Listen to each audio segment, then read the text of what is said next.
역대상 4장 9절 10절 말씀을 같이 보았습니다. 야베스라는 사람이 나와요. 이 야베스는 고통 중에 태어났다 이랬습니다. 수고롭게 태어났다 그랬어요. 그러면 수고롭고 고통스럽게 태어났다는 말은 십자가의 고통을 받았다 그런 얘기가 되겠죠. 그러니까 여러분 아기를 낳을 때 고통스럽잖아요. 힘들잖아요. 남자들은 뭐 잘 모르지만 여자들은 아마 알 거예요. 그런데 아기가 나온 그 기쁨에 대해서 굉장하죠.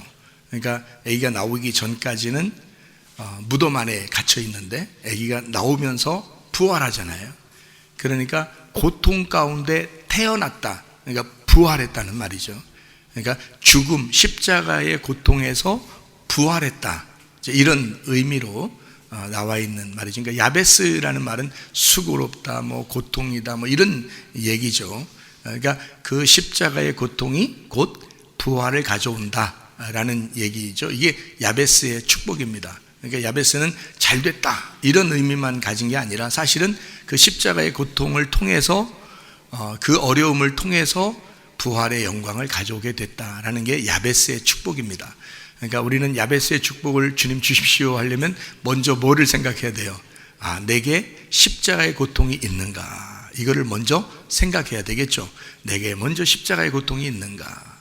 그래서 자기가 지내온 과거를 쭉 돌아봐야 되겠죠. 돌아봐서 내게 진짜 십자가의 고통이 있는가를 돌아보란 말이에요. 저는 십자가의 고통을 받아봤거든요. 그 십자가의 고통이라는 건 정말 죽을 뻔한, 죽을 뻔하는 게 진짜 죽고 싶은 그런 게 있는 거죠. 그러니까 죽는 게 차라리 낫겠다. 사는 것보다 죽는 게 훨씬 더 낫겠다 하는 게 그게 십자가의 고통이에요. 정말 여러분 죽고 싶을 때 있었습니까? 그냥 죽는 게 낫겠어. 그냥 하는 소리 말고 진짜 내게 죽는 것을 고민하는, 그러니까 죽는 것을 죽는 게 차라리 낫겠다는 것이 계속 들어와서 머릿속에 죽는 게 차라리 더 행복할 것 같은, 그러니까 막 빨리 죽고 싶은 그런 게 여러분 속에 막 있어 봤나 이거죠. 그런 게 있어 본 사람은 지금 제 말을 이해할 거예요. 이 고통 가운데 부활이라는 게 뭔가, 그 죽음으로부터 다시 태어난다는 게 뭔가, 이게 죽음을 경험해 본 사람은요 그거를 알거든요. 그런데 하나님은 축복을 주는데 어떻게 축복을 주냐면, 여기에 이 사람처럼 야베스처럼 그가 바라는 소원이 있어요. 하나님, 내게는 이런 고통 가운데 나를 태어나게 해서 내가 이렇게 고통스러웠습니다. 나 죽을 뻔했습니다. 나 죽고 싶었습니다. 근데 하나님이 나를 살게 하고 살려주신다면 그럼 내가 할 수 없이 살아야 되는데, 그러려면 내 마음에 소원이 있습니다. 하나님 아버지의 소원과 일치가 되는지 보시고 아버지 하나님의 소원에 합당한 거라면 하나님이 나를 받아주셔서 내 소원이 그대로 이루어지게 해주십시오. 이게 야베스의 기도거든요.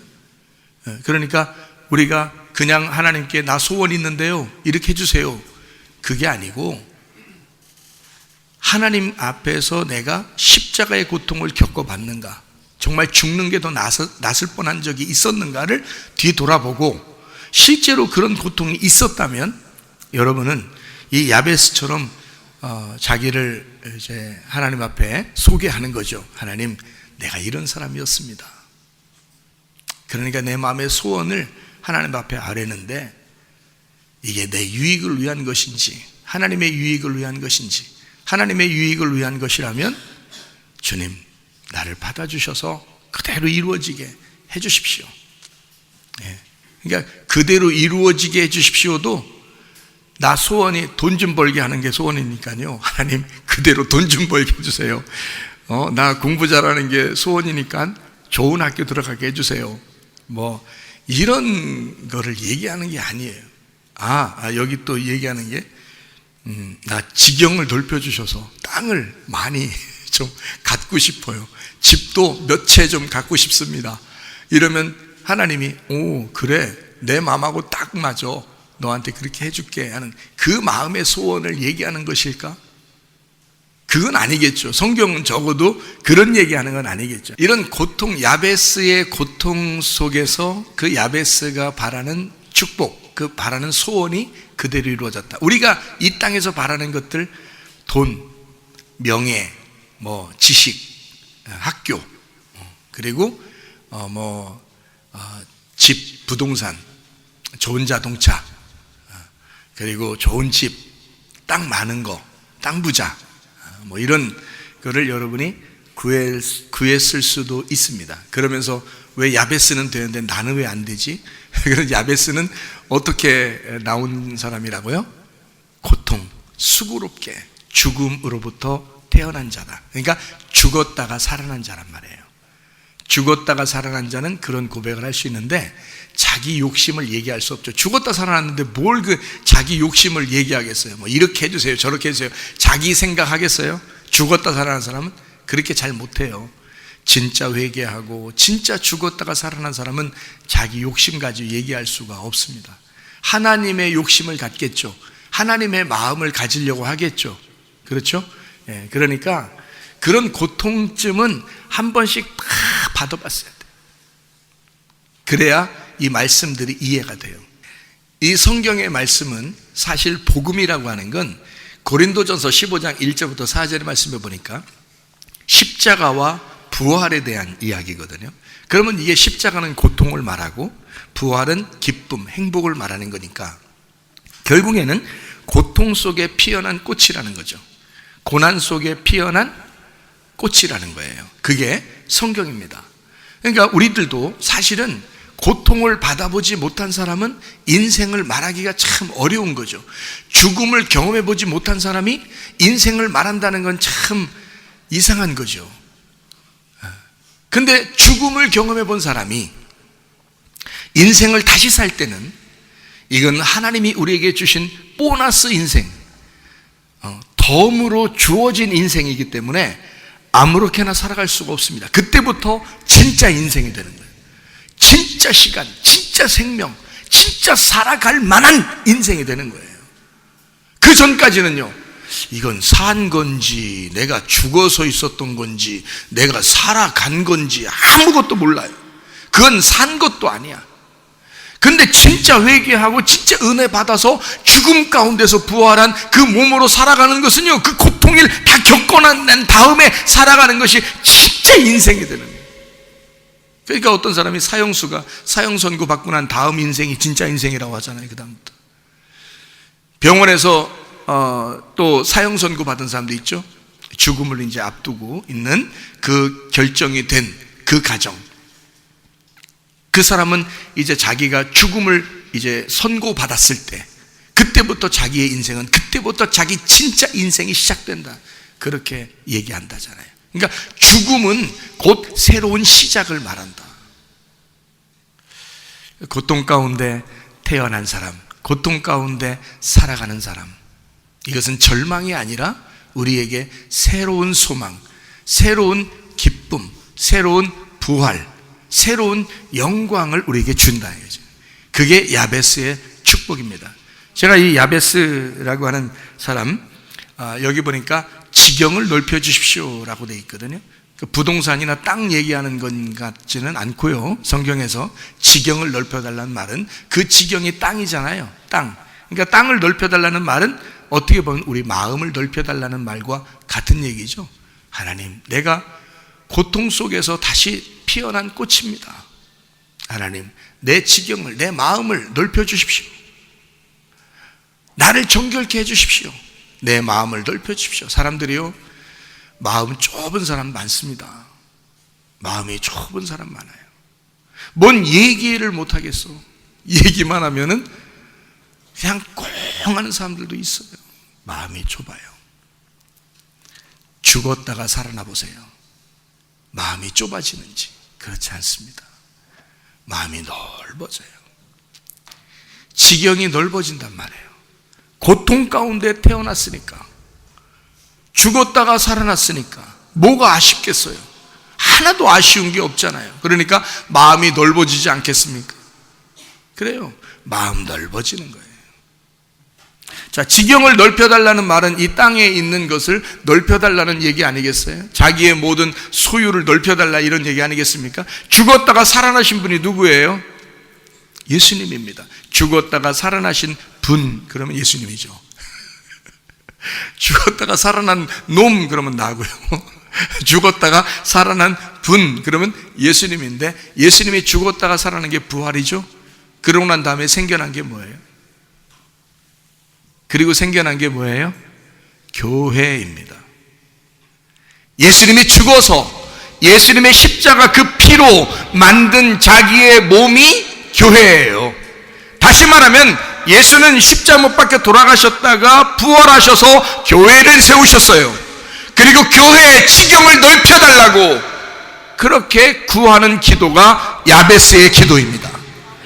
야베스는 또 하나의 예수와 같은 복음을 기도하는 것입니다. 적어도 내 개인적인 욕심을 이야기하는 게 아니고 내 개인적인 소원을 하나님 앞에 구하는 게 아니라 하나님의 지경을 넓혀 주십시오. 하나님 우리의 마음을 넓혀 주십시오. 하나님 우리 교회를 굽어 살펴 주십시오. 하나님 우리 교회를 하나님 축복해 주십시오. 우리 교회가 예수의 십자가로 태어난 교회입니다. 예수의 그 죽음과 같은 그 고통으로 태어난 것이 바로 교회입니다. 주님, 우리 교회를 돌보아 주십시오. 우리 교회를 사랑해 주십시오. 지경을 넓혀 주십시오. 여러분의 가정 같으면요, 하나님, 우리 가정이 우연히 태어난 가정이 아닙니다. 하나님의 고통 속에서 태어난 가정입니다. 하나님, 우리 가정을 돌봐 주십시오. 하나님 우리 가정을 복을 내려 주십시오. 하나님 우리 가정에 하나님의 빛이 들어오게 해 주십시오. 하나님 우리 가정의 사람들 마음을 넓혀 주십시오. 하나님 지경을 넓혀 주세요. 하나님 우리 가정을 복을 내려 주셔서 하나님의 말씀으로 풍성케 해 주세요. 하나님의 영생이 있게 해 주세요. 하나님의 복이 넘쳐나게 해 주세요. 우리 가정은 고통 가운데 태어난 가정입니다. 제가 우리 가정을, 그러니까 제 가정을 얘기하는, 여러분 가정도 마찬가지죠.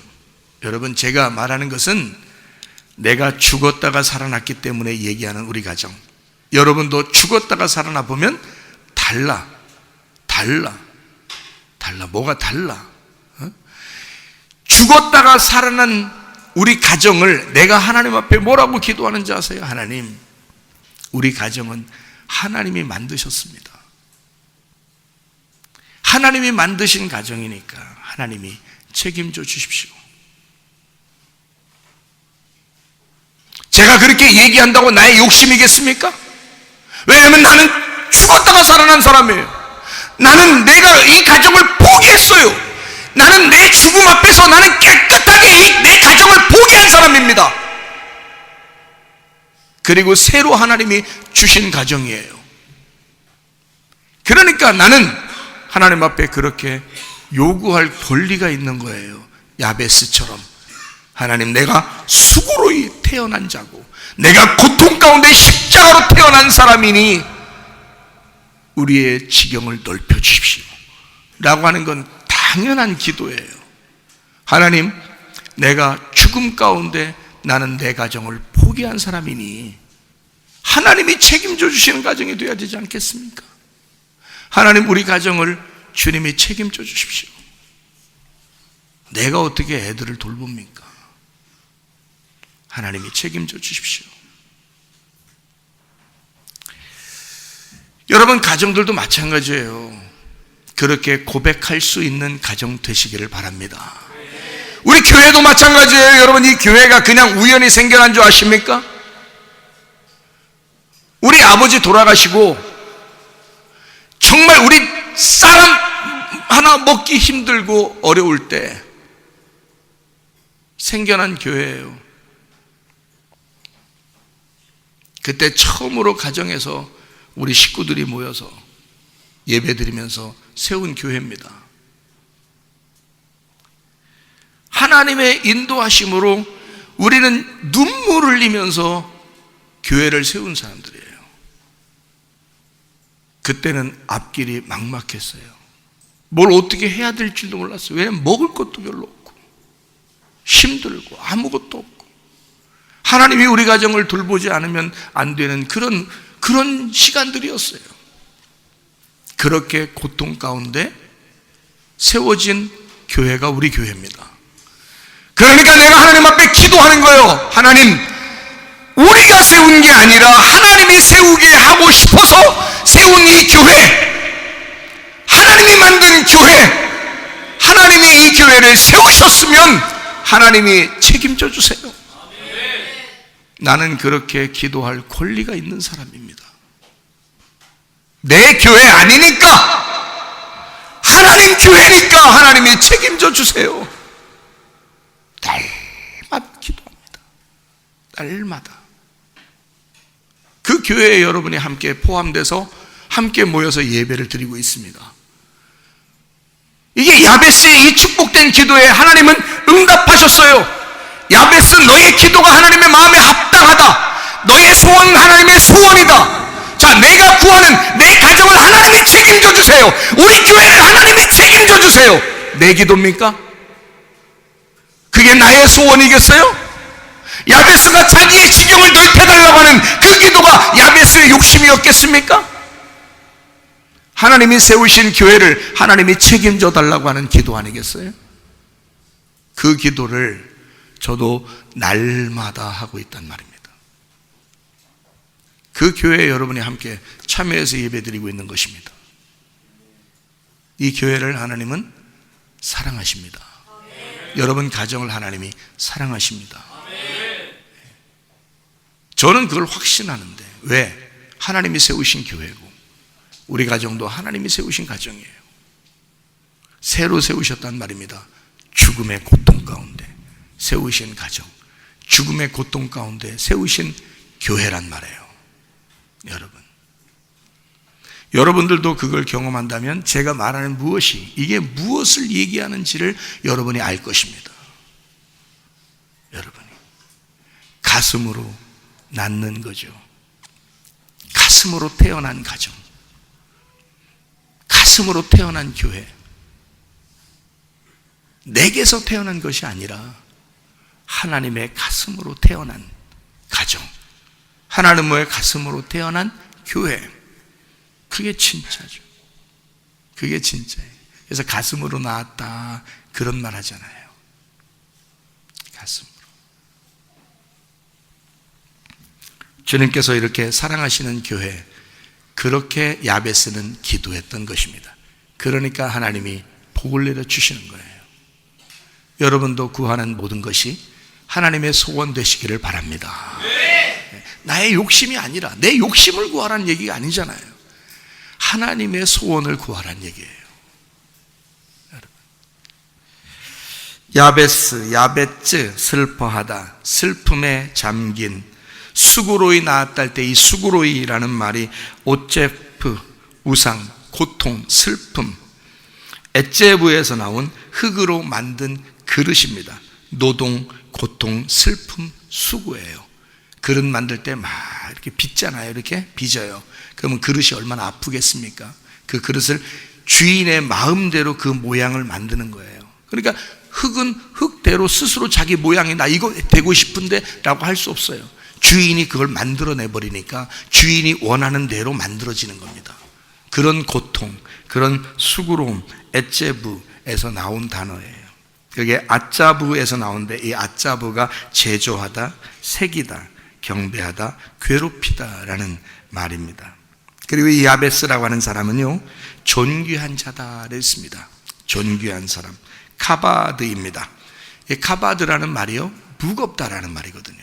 카바드, 존경할 만한, 부유한, 풍부한, 자긍하다, 경성하다, 이게 코베드에서 나온다는데요, 이게 무거움, 슬픔이라는 말입니다. 존귀하다는 말은, 예수님이 여러분 왜 존귀해요? 우리한테? 그가 무거운 짐을 지셨기 때문입니다. 내 짐을 지셨기 때문에. 그가 괴로움을 내 대신 받으셨기 때문에 존귀한 분이죠. 내 고통을 안 담당했으면 내가 그분을 존경할 이유가 없죠. 존귀한 자다. 카바드. 이게 코베드, 무거움, 슬픔에서 온 단어인데요. 카베드, 무거운 고통이라는 단어입니다. 키보드, 영광, 존귀라고 하는 단어가 되는 것입니다. 거기에서 나온 카바드, 존귀한 자다. 그러니까 주님은 십자가 못 박혀 돌아가시는 그 고통을 통해서 존귀한 자가 되셨다. 나의 죄를 담당해 주셨으니까 나는 그분을 영원히 찬양한다. 무슨 말인지 아시죠? 주님이 나를 그렇게 담당해 주셨으니, 여러분, 부모가 자녀에게 정말 희생하지 않습니까? 그러면 그렇게 희생한 거를 나중에 그 자녀가 알았어요. 그러면 그 아버지나 그 어머니를 뭐라고 생각하겠어요? 자녀가? 우리 아버지, 우리 어머니는 존귀한 사람입니다. 그게 이 존귀함입니다. 여러분, 부모님들이요, 자녀들에게 존귀함 받을 수 있는 사람들이 되셔야 합니다. 그러려면 여러분은 무거운 짐을 지셔야 돼. 자녀들을 위해서 무거운 짐을 지셔야 돼. 자기 편리한 대로 사는 게 아니에요. 부모는, 예수님은 나의 부모와 같아서 예수님은 자기가 내 무거운 짐을 지셨다고요. 우리 보고 무거운 짐 지지 말라고. 그러니까 그 예수님은 존귀한 분이야. 무거운 짐을 지셨으니 그분은 영광스러운 분이에요. 부모가 왜 영광스럽고 부모가 왜 존귀한 사람이냐면 무거운 짐을 자녀를 위해서 질 수 있으니까 그런 거예요. 자녀는 부모의 짐을 질 수 없습니다. 그러나 부모는 자녀의 짐을 질 수 있거든요. 그게 부모니까. 그런 무거운 짐을 진 자들, 다시 말하면 쉽게 얘기해서 죽음에서 부활한 자, 죽음에서 살아난 자, 야베스, 그의 축복은 대단합니다. 에스겔 37장 1절부터 14절에 죽은 뼈가 살아나죠. 그 죽은 뼈가 살아난다고 하는 건 이스라엘 백성들이 광야에서 애굽을 탈출하여 홍해 바다를 건너가지고 광야에 왔는데 거기서 다 죽었어요. 그러면 죽은 뼈죠. 죽은 뼈들을 하나님이 살리는 거예요. 뭘로? 그 광야에서 태어난 새로운 사람으로 살리는 거예요. 그리고서 가나안 땅으로 데리고 들어가요. 요단강의 침례를 통해서 가나안 땅으로 들어가게 됩니다. 죽음 가운데, 다시 말하면 죽어서 다시 부활한 하나님의 백성, 그게 광야에서 하나님은 그들을 죽이고 다시 그들을 새롭게 태어나게 하는 그 부활을 통해서 가나안의 영광을 주시려고 하는 게 하나님의 마음이라는 거죠. 그래서 에스겔 37장 1절부터 14절에 다시 태어나 가나안 땅으로 들어가는 부활이 있는 죽은 뼈들의 회생, 죽은 뼈들의 회복이 성경에 나오는 것입니다. 여러분, 우리는 어떤 면에서 죽은 뼈들과 같은 자들이죠. 아무 가치 없고 다른 사람들에게 인정받지 못하고 아무것도 아닌 자들, 그런 우리들이 주님께서 이 광야에서 하나님의 생기로, 그 빛으로, 그 말씀으로 여러분을 살리셔서 가나안 땅으로 인도해내는 거, 그게 부활하신 주님이 우리에게 숨을 불어넣어주는 성령의 역할이란 말입니다. 그 말은 무슨 말이냐면 죽을 수밖에 없고 진짜로 죽어있는 자들에게만 하나님의 생기가 들어간다는 거죠. 죽어있는 자들에게, 흙덩어리 죽어있는 자들에게 하나님의 생기가 들어가고 어둠인 나에게 빛이 들어가는 것이고요, 육체적으로 죄를 질 수밖에 없는 우리들에게 말씀이 들어간다는 것을 말하는 것입니다. 하나님의 죽어있는 우리들, 여러분이 생각할 때 하나님, 난 아무것도 안 해요, 나는 맨날 죄를 짓고 나는 이렇게 부족해요, 힘들어요, 지옥 갈 수밖에 없어요, 죽을 수밖에 없어요, 그래요. 그럴 수밖에 없는 사람들이죠. 그래서 말씀이 필요한 거 아닙니까? 그래서 하나님의 생기가 필요한 거 아니겠습니까? 그래서 하나님의 빛이 필요한 거 아니겠습니까? 그래서 여러분을 살리고자 하는 하나님 마음, 그게 하나님 말씀이라는 거죠. 그러니 여러분이 이 말씀에 대해서 오해하지 말기를 바랍니다. 하나님을 좀 이해하시려고 하시기를 바랍니다. 하나님은 여러분을 진짜 죽어서 자빠지게 하고 싶어 하는 마음이 없어요. 하나님은 진짜 사랑하시는 하나님이고 여러분을 살리고자 하는 하나님이란 말이에요. 하나님이 심하게 얘기하는 것 같죠? 그래도 우리를 사랑하시는 겁니다. 결국에는 우리를 다시 죽여서 다시 태어나게 하는 게 하나님의 목적이니까. 여러분이 잘못하는데도 잘한다 그러진 않죠. 잘한다는 게 아니라 하나님은 기다리시죠. 너희들이 잘못하면 기다린다. 끝까지 기다리겠다. 그리고 하나님의 사랑을 다시 주겠다 그 말이에요. 하나님은 계속 사랑하시죠. 우리를 미워하거나 그러지 않죠. 여러분, 하나님을 진짜 사랑하시는 거예요. 하나님은 여러분을 사랑하시는데 하나님을 진짜 여러분을 사랑하시는 거예요. 주님이 우리를 사랑하는 것만으로는 결혼할 수 없습니다. 결혼은 내가 사랑할 때 저쪽도 사랑해야 결혼이 성립되는 거거든요. 하나님 아버지가 우리를 정말 사랑한다고 결혼하자고 해도 우리 쪽에서 하나님을 사랑한다고 결혼한다고 하지 않으면 결혼이 성립되질 않는 거예요. 그래서 사람들이 지옥 가는 거지, 하나님의 마음에서 한 명도 지옥 가기를 원하시겠습니까? 아니죠. 한 명도 지옥 가기를 원하지 않죠. 다 천국 가기를 원하시죠. 근데 문제는 우리 쪽에서 지옥을 선택한단 말입니다. 우리 쪽에서 세상을 선택한단 말입니다. 우리 쪽에서 하나님을 거부한다는 말입니다. 우리 쪽에서 하나님의 사랑을 밀어낸다는 말입니다. 하나님은 우리를 정말 사랑하는데 우리 쪽에서 하나님을 거부한다. 그러면 안 된다. 결혼은 둘이 사랑한다고 해야 성립이 된다. 주님은 우리를 사랑하셔요. 그런 날이 오겠죠. 그래서 우리는 그 날을 기다리는 거예요. 그 날이 지금이다. 그 날이 오늘이다. 주님은 날마다 그 날이 되기를 원하시는 거예요. 오늘이 그 날이 되기를 원하시는 거예요. 어제는 지나간 거예요. 과거는 지나간 거야. 지나간 세월이야 다. 이전 것은 지나갔으니 보라 새 것이 되었도다. 보라 지금은 은혜 받을 만한 때요, 보라 지금은 구원의 날이로다. 항상 하나님 앞에서는요 지금만 존재하는 것입니다. 지난 것은 없어진 거예요. 여러분 과거에 어제까지 뭘 어떻게 살았는지 다 없어요. 하나님의 마음에는. 하나님의 마음이 좁은 분이 아니에요. 하나님 마음은 넓으신 분입니다.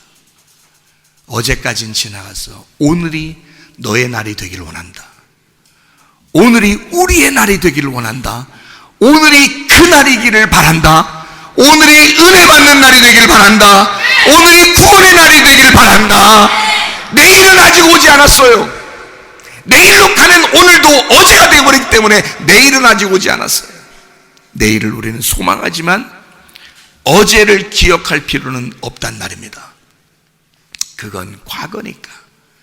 오늘이 중요한 거죠. 하나님은 어떻게 우리를 사랑하시냐면 오늘 사랑하자는 거예요. 지금 사랑하자는 거예요. 지금 내가 너를 사랑하겠다는 거예요. 지금도 난 너를 사랑한다는 거예요. 그게 진짜 사랑 아니겠습니까? 어제까지는 사랑했는데 오늘은 안 사랑한다든지, 오늘 한번 사랑해 볼까 하다가 내일까지 기다리자 이러지도 않아요. 하나님은 지금 늘 1분이 지나면 1분이 지난 그 지금, 2분이 지나면 2분이 지난 그 지금, 마치 부모가 자녀를 사랑하듯이 말입니다. 변함없이 그 가슴에 자녀를 집어넣고 자녀를 끊임없이 생각하며 기억하며 사랑하는 모습, 그 마음 말입니다. 자녀들은 모르죠. 자녀들은 자기들끼리 노는 거 좋아하죠. 부모는 안 그래요. 부모는 이 자녀가 떨어져 있으면 떨어진 대로 사랑하고 가슴에 넣어놓고 있는 거야, 늘. 그렇죠? 그게 부모 마음이야. 여러분, 야베스를 하나님의 그 마음의 소원을 들어주셨더라. 어떻게 됐을 때 들어주셨더라? 마음에 고통이 있을 때 들어주셨더라. 하나님은 그 소원을 고통 가운데 들어주시더라.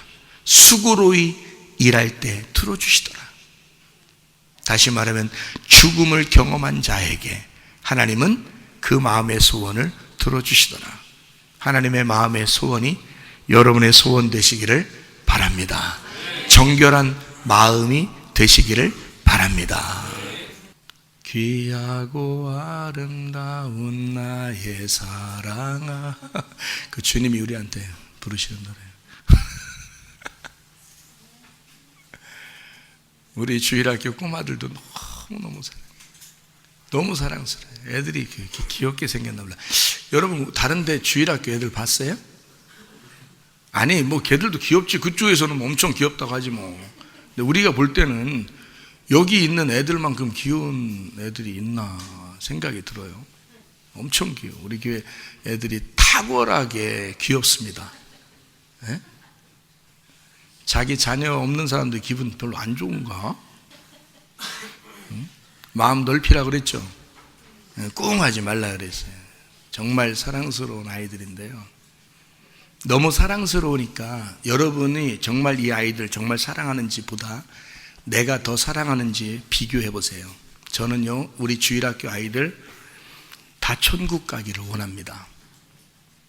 여러분 어때요? 여러분은 그냥 뭐 천국 갔으면 좋겠어 뭐 이런 정도예요?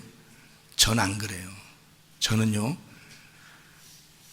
주보에다도 써놨지만 천국과 지옥을 제가 본 사람입니다. 지옥은 여러분 안 가봐서 그래요. 여러분 자녀가 지옥 간다면 이거는 여러분 가슴을 찢고 아주 여러분 자신을 난도질해서라도 이건 이겨낼 수 없는 고통입니다. 여러분 자녀가 지옥 간다면요. 제가 회개할 때 그랬습니다. 우리 지은이 강준이한테 가가지고 내가 막 울면서 빌었어요. 네 아빠가 주님 다시 만나니까 너희들 지옥 가게 생겼더라. 너희들 지옥 가게 생겼더라. 아빠한테 빨리 와라. 니네 천국 가야 된다. 얼마나 울었나 몰라요. 우리 애들 붙잡고. 여러분, 그게 사랑이지. 그게 사랑이지. 여러분 자녀를 정말 사랑하십니까? 천국 가게 해야 합니다. 그래서 우리 교회 아이들한테요, 지옥 얘기도 해주고 천국 얘기도 해주고, 우리 교회 학생들한테 천국 얘기해주고 지옥 얘기해주고 막 그럽니다. 그냥 잘했다 다 천국 갈 거야, 다 천국 갈 거야. 그렇게 하지 않습니다. 다 천국 갈 거야, 다 천국 갈 거야 하면 이 세상에 있는 사람들과 똑같죠. 그거는 불교에서도 다 천국 간다, 극락 간다 그러고요. 다른 이단들도 다 천국 간다 그러고요. 다른 세상 사람들도 다 착한 일 하면 천국 간다 그러고 다 그럽니다. 그렇게 얘기해서 되겠습니까? 목사가 거짓말 치고. 하나님이 사랑하십니다. 다 사랑합니다. 그렇게 하나님이 우리를 사랑하신다는 것을 왜 모르겠어요. 다 사랑하죠. 근데 목사가 거짓말 치면 됩니까? 성경적으로 어떤 사람은 천국 가고 어떤 사람은 지옥 간다. 분명히 가르쳐 줘야죠. 천국 가는 사람이 많지 않다. 이것도 알려줘야죠. 근데 여러분 자녀가 진짜 그 중에 지옥 가는 사람으로 하나 포함된다면 여러분 난리 나는 겁니다. 여러분 그 가슴에 그 고통을 그때 어떻게 감당하시려고 그러십니까? 여러분 생각해 보세요. 나는 내 자녀가 그렇게 지옥 가는 걸 원하지 않습니다. 나는 너무 울었습니다. 내가 천국도 보고 지옥도 보고 내가 지옥 갈까봐, 우리 자녀들이 지옥 갈까봐 너무 울었어요. 하나님 책임져 달라고. 너희들 지옥 갈 거야. 나는 그 고통을 볼 수가 없어. 내가 우리 교회 아이들한테요, 만나면 너 지옥 가면 안 돼. 목사님 너 얼마나 사랑하는지 알아? 내가 꼭 껴안아줍니다. 사랑한다고. 이거보다 하나님이 너를 100배는 1000배는 10,000배는 널 더 사랑할 거야. 내가 어떻게 껴안아준다 그랬어요? 으드득 이렇게. 지난주에도 내가 혜원이한테 그랬잖아. 탁 껴안아. 목사님이 너 얼마나 사랑하는지 알아? 너 지옥 가면 돼, 안 돼? 안 되죠. 천국 가야 돼. 그렇지. 목사님은 너를 천국 가기를 원해. 안 돼. 목사님이 그렇게 얘기하는 거 안 돼. 나 지옥 가면 어떡하지? 고민스럽지 않겠습니까? 그런 고민들을 하나도 안 하고 살잖아요. 지금 세상에 아이들이, 여러분 자녀들이 말입니다. 근데 우리 교회에 와서 나 지옥 가면 안 되는데, 나 진짜 천국 가야 되는데, 그런 고민이 생겼다는 건 축복이죠. 그렇지 않아요? 내 자녀처럼 생각하니까 그러는 거예요. 내 자녀처럼. 여러분은 자기 자녀들한테 어떤 마음 가져요, 여러분? 무조건 잘해주는 거? 여러분, 이 세상에 예수 안 믿는 사람들도 무조건 잘해줘요. 자기 자녀들한테는 더 잘해줘요. 더 잘해줘. 그런 사람 얼마나 많은지 몰라요. 여러분과 우리는요, 우리 자녀들에게, 우리 교회 어린아이들, 주일학교 아이들, 그리고 학생들, 청년들에게 어떤 마음을 가져야 되냐면, 우리는 세상 사람이 사랑하는 것과 좀 다르게 사랑해야 돼. 우리는 이 아이들을 정말 다 천국 보내려고 작정해야 돼. 알아요? 이 아이들 한 사람도 나고자 없이 천국. 우리 교회 아이들만큼 이쁜 아이들이 어디 있어요, 여러분? 이 아이들, 여러분 진짜 사랑하면 천국 보내야 됩니다. 천국 가는 거, 그거만큼 중요한 게 없어요, 여러분. 진짜 중요합니다. 우리 교회에 그래도 참석하는 아이들만큼은요. 그러면 좋아. 이름을, 자기 자녀들 이름을 안 불러줬어. 좋아. 그렇다 쳐. 그러면 자기는 알 거 아니야. 할머니는 알 거 아니야. 할아버지는 알 거 아니야. 엄마는 알 거 아니야. 에? 아빠는 알 거 아니에요. 다른 사람은 몰라도, 그러면 그 할머니가, 그 아빠가, 그 할아버지가, 그 엄마가 자기 자녀들, 자기 손주들을 향하여 기도를 간절히, 야베스의 기도처럼 고통 가운데 주님 나의 소원을 풀어주십시오, 내 소원을 응답해 주십시오 하고 기도해야 될 거 아니에요, 여러분. 그러면 하나님이 여러분 기도를 외면하시겠습니까? 야베스의 기도는 들어주고 우리 기도는 안 들어준다는 법칙이 있습니까? 성경에서? 제가 오전 예배 때 예배를 드리면서 뭐라고 했냐면 이렇게 얘기했습니다. 가인과 아벨이 있는데 아벨의 제사는 받아줬고 가인의 제사는 안 받아줬어요. 가인이 어떻게 했어요? 아벨을 때려 죽였어요. 뭔 얘기예요, 그게? 가인이 아버지 하나님한테 인정받고 싶은 거야. 근데 자기를 인정 안 해준 거야. 동생을 인정해 준 거야. 승질 나겠어, 안 나겠어? 승질 나. 때려 죽였어. 잔인하죠. 여러분은 세상에 가인이 첫 번째 살인자예요. 때려 죽였대. 그것만 생각하죠? 그렇게 때려 죽였을 때 가인을 하나님이 나 너 미워! 이렇게 한 적이 있어요, 성경에? 없어요. 아벨은 죽어야 될 사람이고 가인은 아벨을 때려 죽일 사람이야. 정해진 거예요. 그게 성경의 울타리라고요. 근데 가인은 아벨을 때려 죽일 만큼 자기는 아버지에게 인정받고 싶었어. 하나님 아버지에게 인정받고 싶었어. 왜 내 예배는 안 받아줬냐 이거야. 왜 나는 하나님 아버지를 만나고 싶었는데 왜 날 안 만나주냐 이거야. 여러분은 어떤 마음이에요? 그런 질투, 그런 시기심이 여러분 속에 가득합니까? 동생을 때려 죽여서라도 자기의 분을 풀 만큼 그 아버지에게 인정받고 싶은 마음이 여러분에게 가득하냐 이 말이에요. 에서와 야곱이 축복받았습니다. 에서는 축복을 못 받았어요. 땅의 축복을 받았어요. 야곱은 하늘의 축복을 받았고요. 에서가 와가지고 아버지한테 엉엉 웁니다. 울면서 하는 말이, 아버지, 내게 넘겨줄 축복은 남아있지 않습니까? 없다 하더라. 그러니까 에서가 먼저 엉엉 울면서, 아버지, 세상에 이런 일이 어딨습니까? 그러면서 나가가지고는 그 분을 못 이겨 야곱 동생을 내가 반드시 죽이리라 그랬습니다. 여러분, 에서는 아버지에게 축복받고 싶은 그 마음이 굉장했단 말입니다. 동생을 죽여버릴 만큼 그 속에 축복받고 싶은 아버지에게 축복을 내가 빼앗겼구나. 그 아버지의 축복을 받고 싶은 그 마음이 동생을 죽여서라야 자기의 분이 풀릴 만큼 그만한 열정이 있었단 말이죠. 여러분은 어떻습니까? 요셉과 형제들이 있습니다. 형제들보다 요셉은 긴 옷을 입고 다녔어요.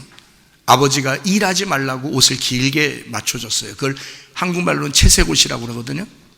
옷을 길게 입혔어요. 일하지 말라고, 너는 그냥 놀고 먹으라고. 이 형들이 자기들은 짧은 옷을 입었어요.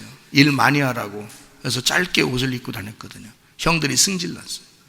요셉을 죽여야 되겠다, 이런 마음을 형들이 다 가지고 있었어요. 그래서 결국 구덩이에 집어넣다가 다시 꺼내서 다시 애굽에 팔아버렸어요. 형들은 속 시원했습니다. 저거 이제 아버지의 사랑에서 벗어났으니까 아버지가 우리를 사랑하리라. 아버지의 사랑받고 싶은 그 형제들의 난이에요. 형제들의 난, 형제들의 전쟁, 아버지의 사랑을 뺏고 싶은 그 마음들. 우리는 무작정 그 형들이 밉다, 잘못됐다, 이게 아니라 다시 생각해 보라고요. 요셉을 그렇게 죽이고 팔아버릴 만큼 형들은 아버지의 사랑을 받고 싶었던 거예요. 왜 그런 사랑을 못 해줘? 왜 형제들이 비교하게 만들어? 똑같이 사랑해주면 되지. 하나님 아버지의 축복을 받도록, 하나님 아버지의 사랑을 받도록 그렇게 만들어 주셔야지. 진짜 하나님의 사랑을 받는 자들은, 어떤 사람이 하나님의 사랑을 받느냐? 고통 가운데 다시 태어난 수고로이 낳은 아들, 그의 마음의 소원은 죽음 가운데 생각하는 소원이란 말입니다. 그러니까 하나님은 그 마음을 받아주시는 거예요. 그 소원을 받아주시는 거예요. 너의 소원이 나의 소원과 일치한다. 너는 주여 주여, 하나님 하나님, 야훼 야훼라고 부르는 것이 아니라 아버지 하나님의 뜻대로 살려고 하는 자가 될 것이다. 왜냐하면 수고로이 태어난 자니까, 죽었다가 살아난 자니까, 너는 지옥을 경험한 자니까, 그리고 천국을 사모하는 자니까, 하나님 아버지만 그리워할 것이니까, 너는 네 마음이 비어진 자니까, 마음이 정결한 자니까, 깨끗한 자니까, 순결한 자니까 하나님 아버지만 바라볼 거 아니냐, 그 말입니다. 내 마음과 영이 괴로울 때에 주님께서 위로해 주시고 성령의 불로 태워주시니 주 앞에 나가기로 합니다. 날 정결케 하옵시고 나의 눈을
한 목소리로 기도하겠습니다. 우리 하나님, 내가 야베스의 축복받기를 원합니다. 하나님, 내가 야곱의 축복받기를 원합니다. 아벨의 축복받기를 원합니다. 요셉의 축복을 받기를 원합니다. 우리 하나님 아버지, 영적인 하늘의 축복을 구합니다. 하나님, 고통 가운데 태어난 우리들, 하나님, 수고로이 살아갔던 우리들, 하나님, 죽을 수밖에 없는 우리들을 부활시켜 주신 우리 주님, 그 주님 안에서 나의 마음의 소원이 하나님의 소원이 되기를 원합니다. 우리 한번 기도합니다. 우리 하나님 아버지와 인도하시고 사랑하심을 믿습니다.